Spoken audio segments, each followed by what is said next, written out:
Charles, how is it to come to Monza again as a Ferrari driver? Well, it is always very, very special. I mean, on the way to the track, so many people just yell and are just so excited to see you, which feels amazing. And it's only in those colors that you feel that way here. So it's great to be here.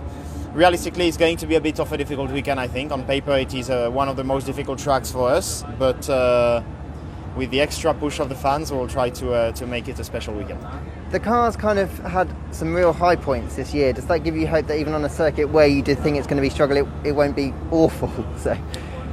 Yeah, I'm not relying on the good surprises we've had this year. I think we've got also very good data, and we are quite good at knowing where we will be for the weekend. I think this one seems to be a more difficult one. If we have a good surprise, then great, but I wouldn't rely on that. For now, I'm just focusing on the job that we have to do in FP1 tomorrow to try and maximize the weekend. So what is difficult? Is that middle of the midfield?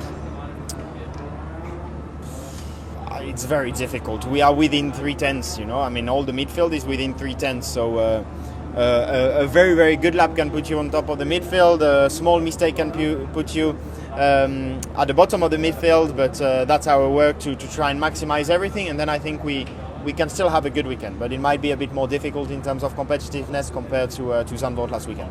And just finally, there was a lot of driver news recently. One of them is Alex is returning to the grid. I know you know him well. You must be pleased to see him back on the race seat. I'm so happy for Alex. I mean, honestly, he deserves a drive in this paddock, and he's a great driver and a great person too. I think he's appreciated by everyone in the paddock, and it doesn't happen very often. So I'm very, very happy to see him in the paddock.